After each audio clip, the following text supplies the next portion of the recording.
J'étais assez critique quand je suis arrivé, je suis revenu dans l'Ain parce qu'en tant que jurassien, j'ai suivi tout le développement des vins du Jura et leur succès actuel, très axé justement sur la biodynamie. Et il ne se passait rien dans le budget jusqu'à 2-3 ans, je dirais. Et on a cette chance, puisque c'en est une, d'avoir un vignoble qui est en devenir, à mon goût, avec des jeunes qui s'installent, donc des jeunes qui ne sont pas issus d'ici, forcément. Et c'est vraiment très sympa ce qu'on est en train de vivre dans le budget, quoi. J'aime pas trop, moi, même si le Jura touche un peu le budget est vraiment méconnu, et à moi c'est la typicité des vins du Jura par le côté oxydatif. Mais j'ai plutôt tendance à comparer le budget à la Savoie, en fait. La Savoie se vend très bien à des prix assez élevés. La seule chance qu'ont les Savoyards, c'est les stations de ski et toute la restauration étoilée qui permet de vendre à ce prix-là, je le dis, parce que les vins du budget, par leur cépage, leur encépagement aussi, très proche de la Savoie, n'a pas à rougir par rapport à la qualité des vins aujourd'hui des Hauts-Savoyards, même si on a de très bonnes relations avec les Savoyards, Hauts-Savoyards, au niveau des vins. Mais aujourd'hui, c'est vraiment un vignoble en devenir. Le petit souci, comme dans beaucoup de régions viticoles, ça a été tiré par des gros domaines, en fait, des grosses superficies, des gens qui pensent plus à vendre localement que s'expatrier un petit peu dans le reste de la France, avec des salons, des choses comme ça. C'est très récent de voir des vins du budget sur des salons professionnels. Et en fait, on a tiré un peu le marché vers le bas au niveau des prix, et ce qui est un peu dommage. Mais j'estime qu'ils ne feront que monter à leur juste valeur aujourd'hui, quoi. Ils le connaissent toujours le même problème, c'est qu'ils le connaissent sur les grosses structures existantes qui arrosent, parce que quand je dis arroser, c'est qui arrosent la restauration locale, tout ce qui est département et tous ces organismes-là, publics on va dire. Et tous les petits qui sont installés depuis 2-3 ans sont totalement méconnus et vendent peut-être aujourd'hui plus à l'export et plus sur l'extérieur de la région que localement. Mais comme ce qui se passe un peu dans le Jura, ce qui s'est passé dans le Jura avec la nouvelle vague des jeunes qui se sont installés aussi. Donc le budget, en fait, je pense qu'on va suivre le développement du Jura. Pour moi, c'est une évidence. Par justement des gens qui viennent s'installer, travail propre, passent en biodynamie, et ont une autre approche du budget actuel, quoi. Largement. Pour moi, je ne suis plus à ça, quoi. C'est vrai que le budget est plus connu pour le Cerdon, en fait. Le Cerdon est l'image aujourd'hui, même si j'ai été assez critique aussi quand je suis arrivé, parce que ça m'a valu quelques petits soucis avec des vignerons, mais j'estimais qu'ils vivaient un peu sur leur laurier, dans le sens où la bulle, aujourd'hui, ils sont faits de la très bonne partout. Et sur la méthode ancestrale notamment, ils sont faits dans toute la France, quoi, avec les pétnates et toutes ces choses-là qui ont fait bouger le marché, vraiment. Donc aujourd'hui, le marché de Cerdon est un peu plus saturé, même si encore il y a cette mouvance en bio qui est assez sympa et qui, à mon avis, va redynamiser tout ça.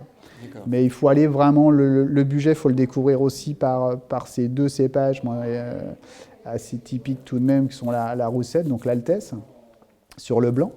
Et surtout la mondeuse sur les rouges, où là on a un potentiel assez énorme, qualitatif et dans le vieillissement. Voilà. Donc deux cépages un peu autochtones qu'on va retrouver aussi en Savoie, mais qui ont tout leur intérêt pour le vignoble, quoi. Et je pense qu'il faut vraiment passer par là. Et le réchauffement climatique va aller confirmer ça sur les chardonnays, sur des cépages qui sont beaucoup trop fragiles aujourd'hui. Et je pense qu'avec ce qui s'est passé cette semaine et la semaine dernière, pas me donne raison, j'aimerais pas avoir raison par rapport à ce qui se passe malheureusement pour les vignerons, mais je pense qu'il faut vraiment insister sur ces deux cépages plus tardifs et arrêter ces cépages précoces que proposent un peu toutes les régions de France, quoi. Bon, voilà, les gamay, les chardonnays, je pense pas qu'il faille axer le développement du vignoble là-dessus. Il faut vraiment jouer sur sa typicité. Alors bon, sur Cerdon, j'ai toujours été très fidèle à Raphaël Bartucci, qui fait un travail assez exceptionnel, je trouve, sur l'appellation, qui a toujours travaillé de façon très modeste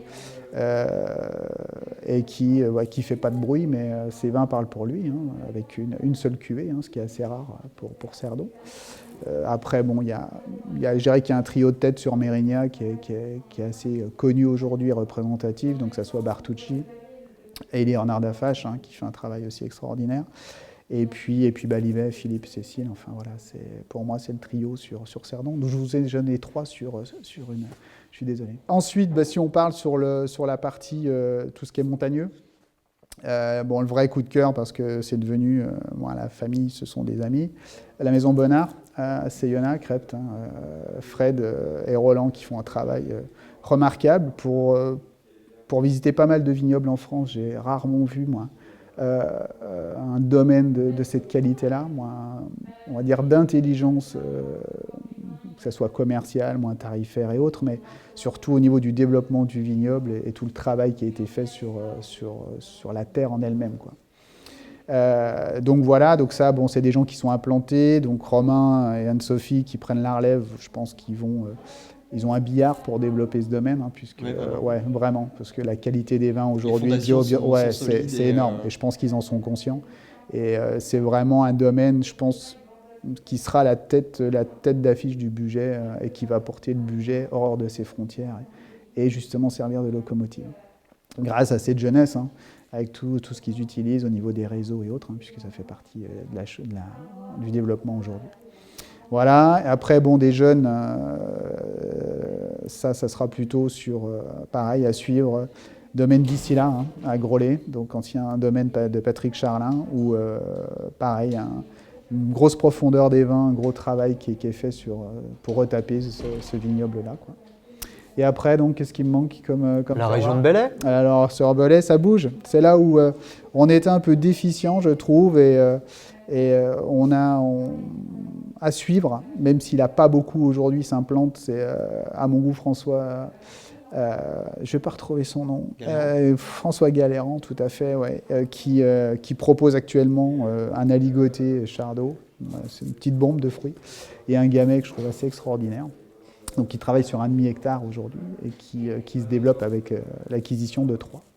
Donc ça à suivre, c'est mon dernier coup de cœur du vignoble. Vous ne citez pas Clément Bartchi, que j'ai vu dans votre... Ah, Clément, si, bien sûr, mais ouais, alors là on est sur le beau terroir de Manicle, hein, qui est très recherché chez nous.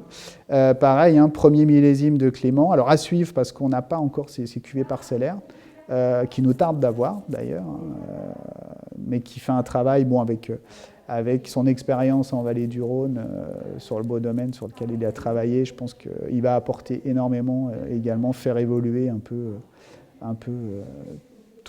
dépoussiérer un petit peu, on va dire, ce qui est fait sur Manicle. Donc à vous écouter, tous les voyants sont ouverts dans le budget pour qu'on ait une autre image à terme. Ouais, je suis franchement hyper confiant. Alors c'est plus encore une question de confiance des vignerons. Hein, puisque, confiance à leur travail. Exactement, aussi. Et je pense que c'est un peu le problème du vigneron aujourd'hui, c'est qu'ils ne sortent pas forcément assez de chez eux et qu'ils regardent plus ce que fait le voisin à 2 ou 3 kilomètres, leur voisin direct en fait, et plutôt que ce qui se fait dans d'autres régions.